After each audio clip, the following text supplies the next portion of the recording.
Hello world, it's Belle here obviously.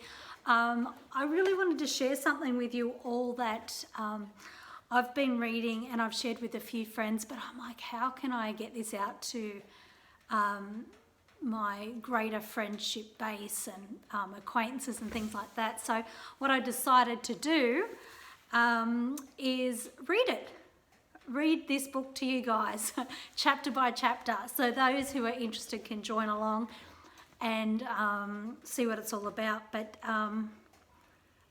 it's been pretty amazing. So I've been doing these experiments myself, and because of that and the experience I've had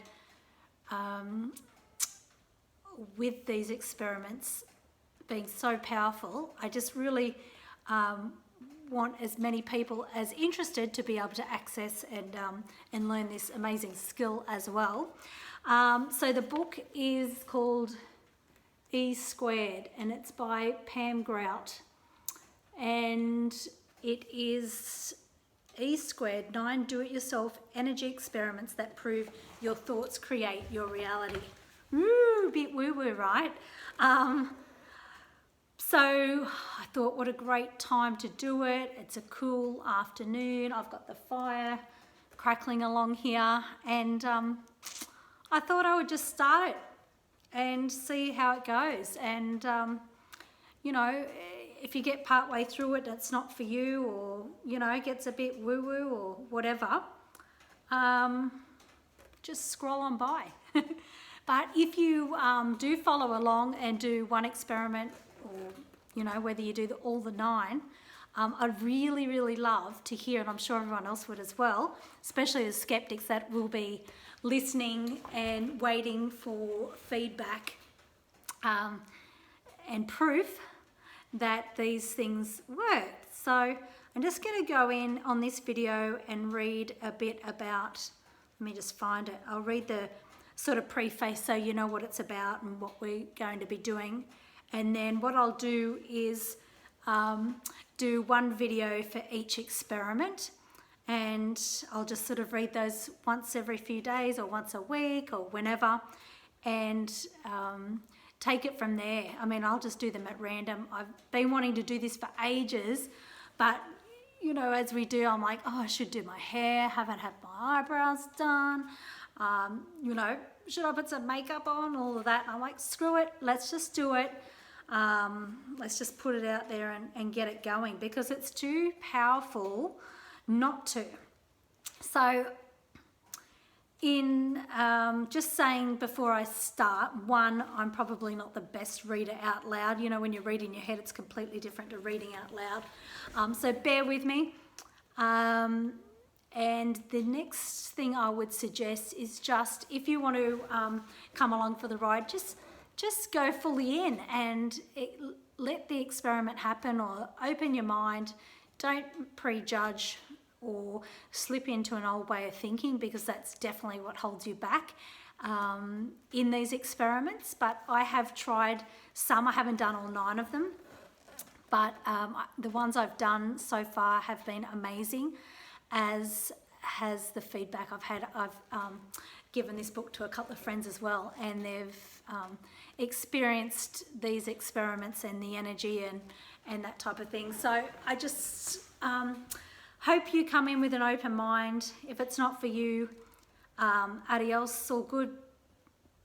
So let's start. E Squared, 9 do-it-yourself energy experiments by Grout. So I'm just going to read the preface here.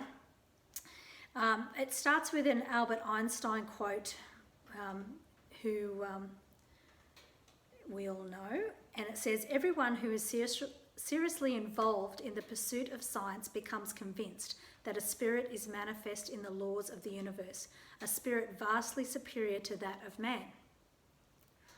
So here's a little preface, a little story to ease you in. So I'll be looking down at my Kindle app on my iPad, so bear with me.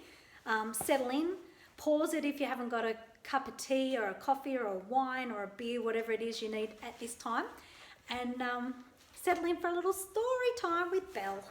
Okay, 2 months before I turned 35, my longtime boyfriend dumped me for a 20-something law student with dark roots. Keep in mind that this was about the same time the single woman/asteroid study came out, the one that publicly revealed that women over 30 have roughly the same odds of walking down the nuptial aisle as they do of being sideswiped by an asteroid. After several days of lying in bed and staring at the ceiling fan, I came to the conclusion that I had two choices left. I could either slit my veins in a warm bath or sign up for a month-long work-study program at Esalen, the self-improvement mecca in Big Sur, California. Knowing how my roommate at the time despised messes, I opted for Esalen. So on the second night there, I met a handsome former surfer named Stan who convinced me to spend the evening listening to the ocean crashing against the cliffs. We finally fell asleep in one of the massage rooms, huddled together to stay warm. Not that it worked. April winds off the Pacific can be ferocious, and even with our combined body heat, we practically froze to death. Come to think of it, it would certainly have solved a messy suicide dilemma. So if Stan hadn't been so cute and I hadn't been so desperate to get over the jerk who tossed me aside, like some empty bag of Doritos, I probably would have excused myself and gone back to my insulated sleeping bag. But I stayed until the next morning when the dawn's early light revealed that the whole time there'd been a space heater next to the mat where we'd been huddled. A space heater we could have turned on and used to keep warm. In a nutshell, that's what this book is about. There's a space heater, or rather an invisible energy force, that's constantly available for our use, and we haven't bothered to turn it on. Most of us are totally oblivious to the fact that space heaters even exist. We think of life as a random crapshoot. C'est la vie. Those of us who do know about the space heater, that is the energetic field that gives us the ability to shape and design our lives, don't understand how it works. We've heard rumours that praying turns it on, that good work keeps it going, but no one seems to know for sure. This guru tells us to chant, the next one suggests meditation, the one from last year insisted we clean up our thoughts and increase our vibrations. So what is it? Is the energy force really that vague and mysterious? And why does it only work sometimes? At best, it's finicky and fickle, certainly nothing you can bank on. Or is it? Bum, bum, bum. What I'd like to suggest is that this invisible energy field is 100% reliable. It works every time, like a math principle or the law of physics. 2 + 2 always equals 4. Balls dropped off roofs will always fall, and your every thought always affects physical reality. So we go into a little quote, seeing is believing. My fingers are being pried off all I think I know. My fingers are being pried off all I think I know. Certainty is very useful, but it can really close your mind off to true light. And that was said by David O. Russell, filmmaker. So if you've read The Secret or been in metaphysical, spiritual circles for any time at all, you already know your thoughts create your reality. That there's power in the universe that can heal, and that you and you alone design your own life. Unfortunately, there's still this tiny little problem, this one itty little bitty catch. You don't really believe it. Well, not fully. Most of us, in fact, are still operating out of the mental architecture of our ancestors. We think we're running our lives with brilliant ideas and thoughts. We think we're affirming our intentions and creating new possibilities. But in reality, we're simply recycling old tapes, knee-jerk conditioning and automatic behaviours, most of which we picked up before we were 5. We're like Pavlov's dogs, simply reacting to patterns we picked up before we had the intelligence to wisely choose.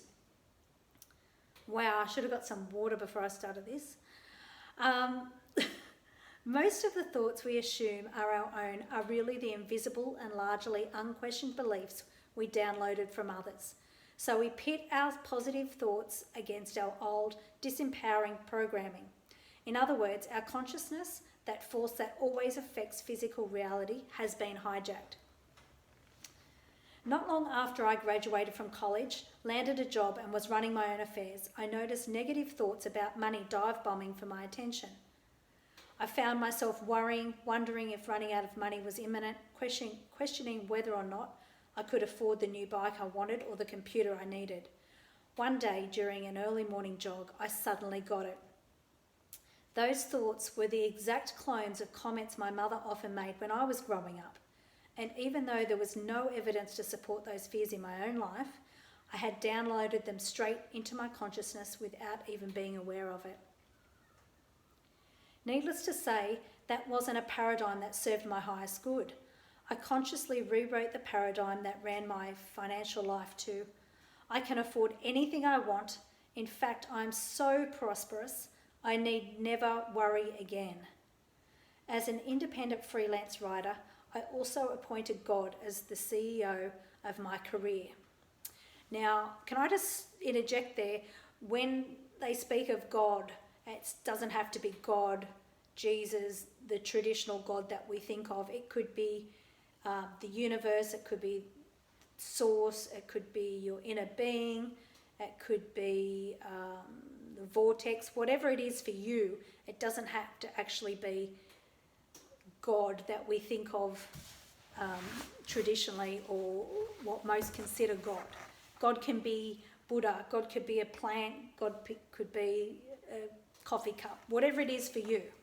But we're just going to call it God for the sake of it, so you know what we're referring to. You make your own name up for it.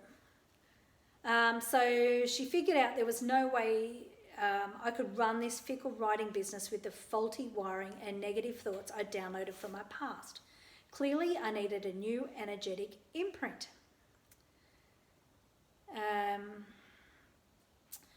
And new heading, Reality's Changed, Dude.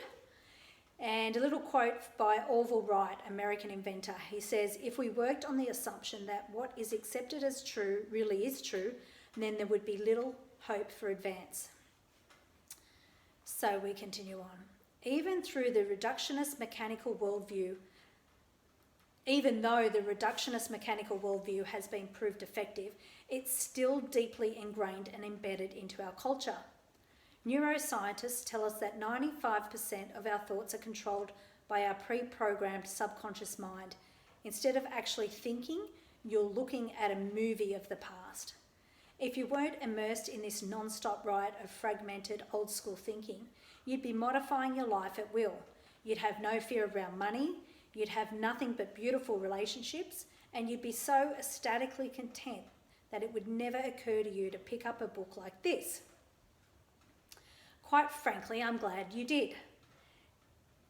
This little book will prove to you once and for all that your thoughts have power and that the field of infinite possibility awaits your claim.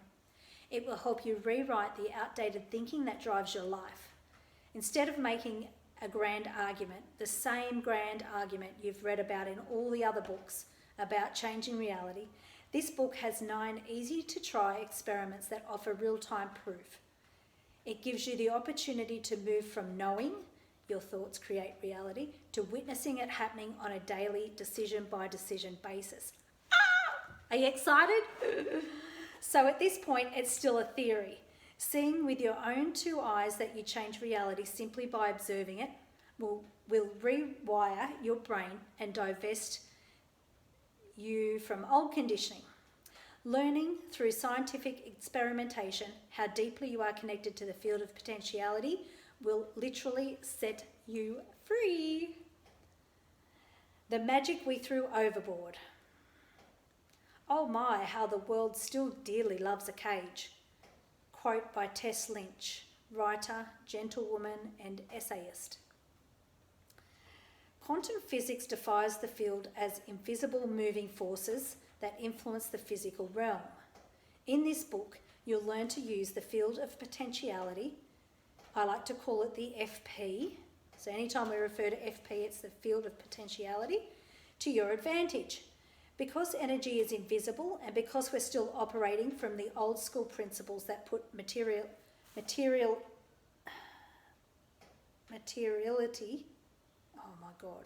material things first, we haven't learned to truly harness this fundamental building block. For the next 21 days, roughly the time it takes to do the experiments in this book, you have the rare opportunity to develop a conscious relationship with energy. Even matter, said quantum physicist David Bohm, is nothing but frozen light. Okay, so he's saying matter is nothing but frozen light. And learn to transform and parlay it into anything your heart desires, whether it be peace of mind, money, or a more rewarding career. You can even direct the field of potentiality to provide a vacation to Tahiti. Take me, for example, not me, the writer of the book. A few years ago, I decided to spend a month in Australia. A chiropractor I had a huge crush on had just taken a job there. How, I wondered, were we going to fall in love when I was in Kansas and he was 10,683 miles away? One look at my bank statement would have convinced any reasonable person that a $1,500 plane ticket to Sydney, the going price at that time, was out of the question. But I wanted to go, and I was lucky enough to know about the field of potentiality that could make it happen. I started planning the trip, began picturing myself romping through the Sydney surf. I got really worked up over this picture in my mind.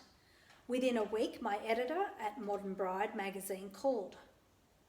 I know it's late notice, she began, but is there any way you'd be willing to go to Australia to write a honeymoon story? We'll pay extra. Well, okay, I said, if you insist.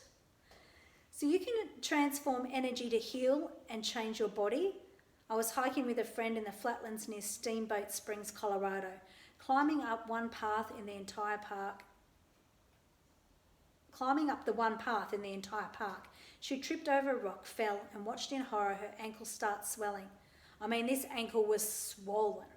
It wouldn't have been a problem if this had happened next door to a free health clinic, but keep in mind the two of us were 70 minutes, and that's if you walk fast, which she couldn't because she was limping, from the nearest phone connection, let alone the free health clinic. I told her to direct her body to quit swelling. She started yelling, "Stop swelling, heal, stop swelling, heal." It's okay to say it quietly, I reminded her. We made it to our camp and she never even had to see a doctor. The field of potentiality equals infinite potentiality. And here's a quote by Hermann Hesse, a German-Swiss poet and novelist. Life is waiting everywhere. The future is flowering everywhere, but we only see a small part of it and step on much of it with our feet. Okay, so the 9 experiments in this book, most of which take a short 48 hours or less, will prove that the field of potentiality, like electricity, is dependable, predictable, and available to everyone from St. Francis of Assisi to Barbara Walters. They'll prove what physicists over the past 100 years have discovered, that the field connects all of us, and that the reason we control our lives is because every thought we have is an energy wave that affects everything else in the universe. Stay with me, let's keep going. Keep an open mind. But like electricity, you do have to plug into it, and you do have to quit being so gosh darn wishy-washy. Nobody in his or her right mind will call up Amazon and say, "Oh, just send me something I like." Likewise, you wouldn't call a plumber to fix your toilet with this proviso. Just come whenever you feel like it. Yet that's how most of us interact with the field. We're wimpy, vague, and don't have a clue how it actually works. E squared not only explains how the FP, field of potentiality, works, but it provides 9 experiments, each of which can be conducted with absolutely no money and very little time expenditure to prove that thoughts are actual physical things. Yes, you read that right. It says prove. The 9 energy principles presented in this book will confirm that the field of potentiality is at work in your life, whether you're aware of its existence or not. You'll learn that it's more profound than physical laws and every bit as dependable as gravity once you learn to be definite and crystal clear in your intentions and agree to set deadlines. And get over this crazy illusion that something, you're not even sure what, is wrong with you. To effectively work these spiritual laws, you have to get it deep down in your bones that the universe is bountiful and that at all times it has your back. I don't remember the exact moment I started conducting do-it-yourself experiments with my life. I do know it had become increasingly clear to me that the all-spiritual theories and books and classes that I was so fascinated with were basically worthless without my full participation. You hearing that? Full participation and open mind. I'll add that in.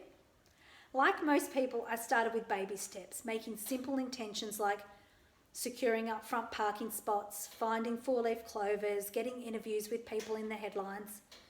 But the result that finally convinced me that setting up a framework, posing a deadline and using scientific style experimentation was imperative to real spiritual growth was what I now refer to as the nail miracle. For years, I hung a calendar beside my bed, plucking it down from time to time to jot important events or to look back for the date I last cut my hair or met so-and-so or went to the dentist. One night, I grabbed the calendar a bit too eagerly and pulled the small nail that secured it to the wall. I got down on my hands and knees to search for it. How far can one little nail go, right? I looked and I looked and I looked. And apparently the little nail had secured a Harry Potter style invisibility cloak because it was nowhere to be found. I finally concluded that I'd spent enough time crawling around the carpet and I would just send out an intention for it to show up within 48 hours. The next morning when I woke up, the nail was in my hand, nestled between my thumb and forefinger. Since then, I've gone on to manifest all sorts of cool things, from dates with hot guys to regular travel riding gig to a Toyota Prius. None of them made the kind of impression that that simple little nail did.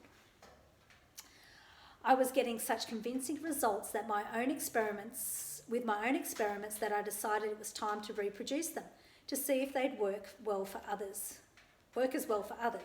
I began suggesting some of these simple experiments to friends. One colleague, a Unity minister, had her whole congregation using lab reports you'll find at the end of each chapter. Before long, the youth of Unity were visibly moving energy around with their homemade Einstein wands. Weekly groups were being formed to conduct regular experiments. People were manifesting all sorts of amazing things.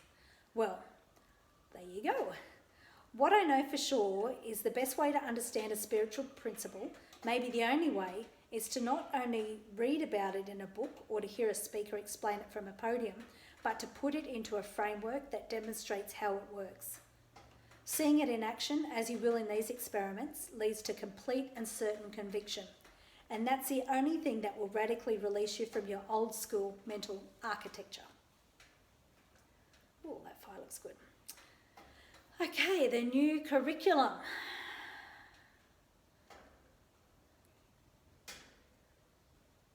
Okay, so they're just going to quickly talk about the 9 experiments and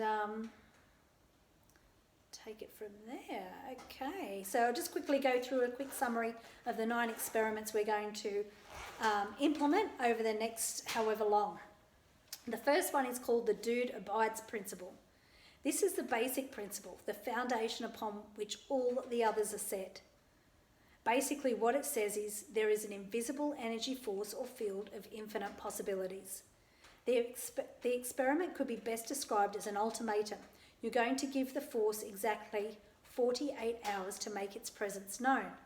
You're going to demand a clear, unmistakable sign, something that cannot be written off as coincidence.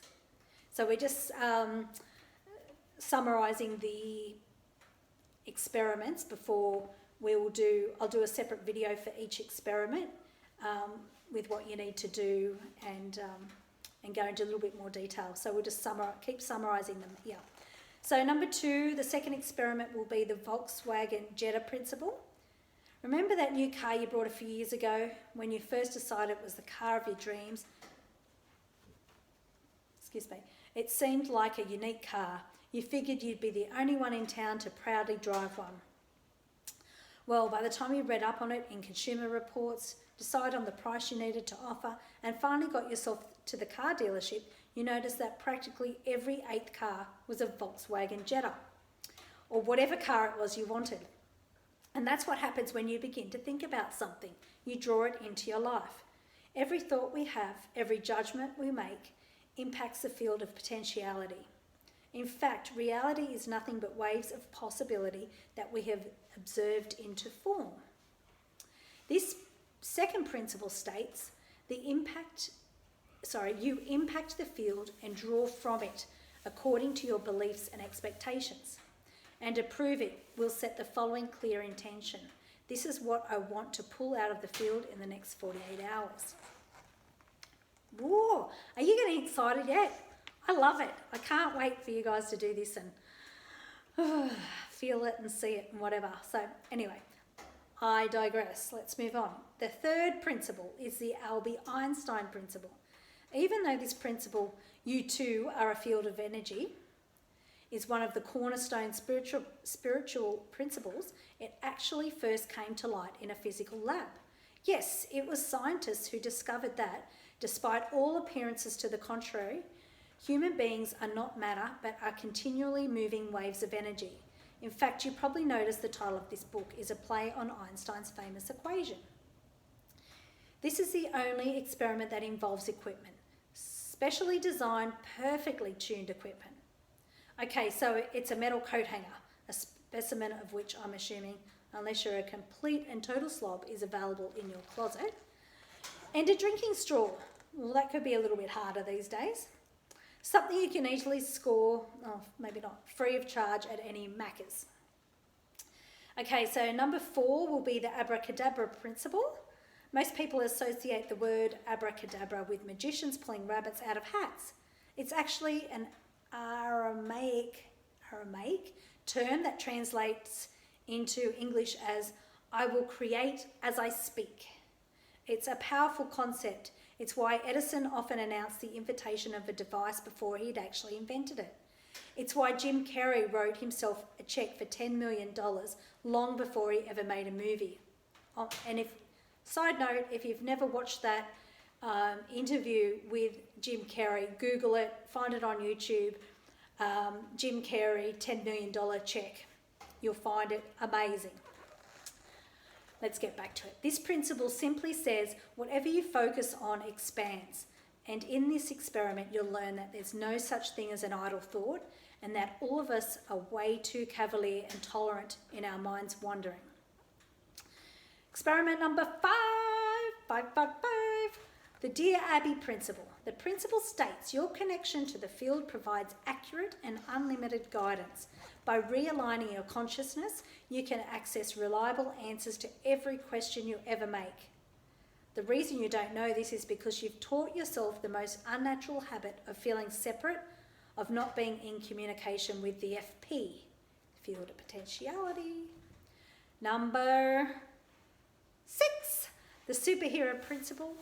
In this experiment, governed by the principle, your thoughts and consciousness impact matter, you will duplicate an experiment conducted by Dr. Gary Schwartz, a professor at the University of Arizona, which demonstrates that sending intention to plants made them grow faster and reflect more light than their non-intentional counterparts. Yes. True story. Number 7. Oh, you'll love this one. The Jenny Craig principle. Or the Weight Watchers principle, whatever you want to call it. Whether you're a label reader or not, you know the food you eat offers certain vitamins, minerals, and of course, calories. Oh yeah, we sure do. You probably think these nutrients are cut and dried, that if the back of the yogurt container says it has 187 calories, then it has 187 calories. What you might not know is that your thoughts about yourself and your food are in a constant dance with your body. And that when you feel guilty about consuming calories, your food picks up negative a negative vibe that ricochets right back at you. In this experiment, you'll prove the principle. Your thoughts and consciousness provide the scaffolding for your physical body. Ooh, that's a biggie, hey? Your thoughts and consciousness provide the scaffolding for your physical body by infusing your food with love, love, love, love, love, love. Oh, I'm getting a bit loopy now. Dry mouth. Okay, so we're on principle 8, the 101 Dalmatians principle. This all-important spiritual principle states, you are connected to everything and everyone else in the universe. Scientists call it non-locality. And if you've watched the cartoon version of 101 Dalmatians, you saw the principle in action. Remember when Cruella de Vil's evil cohorts were trying to capture the escaped puppies?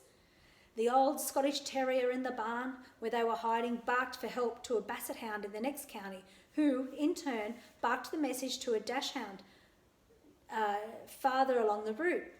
Only in quantum physics, the communication happens instantaneously. The very instant the Scottish Terrier knows that the puppies require help, the Dachshund 20 miles away also knows. Anything that happens to one particle is instantaneously communicated to the other. In this experiment, you'll send messages to people in other places without the use of email, letters, texts, or loud explosions. Are you excited? I hope you are. Oh, I get a thrill out of this stuff. All right, last principle, the fish and loaves principle. This principle states the universe is limitless, abundant, and strangely accommodating. It will also prove that your fears are pointless and that maybe it's okay to take a big, deep breath. Okay. Oh, how much further we got? Okay. Hope you're still with me. Pause it and come back. You know you can press save up in the top right-hand corner and you can come back and watch this another time or start it again or whatever. Okay, a truer, grander vision. And I might just add also that when we get to the experiments, they're very quick. They'll probably be a 10-minute video. So bear with me. This is the groundwork. This is the introduction. This is getting you into the headspace of what's going to happen and how you're going to do it. And yeah, let's move on. A truer, grander vision. And it starts with a quote by Buckminster Fuller, who's an American futurist. He says, you can never change things by fighting the existing reality. To change something, build a new model that makes the existing model obsolete. That's the grander vision. So I hope it's comforting to know that you won't be the first to use your life as an experiment. Do we need to... Okay, yeah, I'll read it. Okay, when the late great R. Buckminster Fuller, who we just read the quote about, the American futurist, was 32, he decided to conduct an experiment to see what one penniless, unknown individual might be able to do on behalf of humanity. Dubbing himself Guinea Pig B, he dedicated himself to bringing about change in the world. At the time he started the experiment, he was what you might call a nobody. Bankrupt and unemployed, he had a wife and a baby to support. His first child, the baby's older sister, had just died. He had been drinking heavily. His prospects didn't look promising, but he decided to cast aside the past, to give up limiting thoughts. There's a bit of a hint there. Give up limiting thoughts. He wanted to know what could one person do to change the world. For the next 56 years, he devoted himself to this unique experiment, his unique experiment. He took risks. He asked, what if? So not only did he become an architect, an inventor, an author, and a great leader of men, but between 1927, when he launched the experiment, and his death in 1983, he wrote 28 books, received 44 honorary degrees, registered 25 US patents, and literally change the way humans see themselves. I have to look up what he did. That's what I hope E squared will do for you. I hope it will change the way you see yourself. I hope it will inspire you to conduct an experiment with your own life, to use your energy to become the most fantastic, most joyful, wondrous, beautiful, tender human being you possibly can. Alrighty. Let me just see if we need to read this. Oh, there's a lot there. Yeah, I think I do.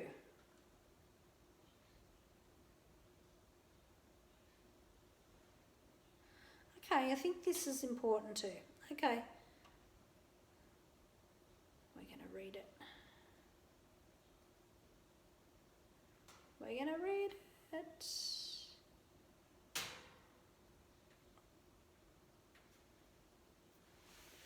All right, I might skip through it a bit though. All right, what I'm going to do is pause it here and start another video for the next section. And yeah, you can join back in when you're ready for video number 2, the introduction, collapse of the wave, where we learn we are badly misinformed. All right, see you back soon. Hope you're into it.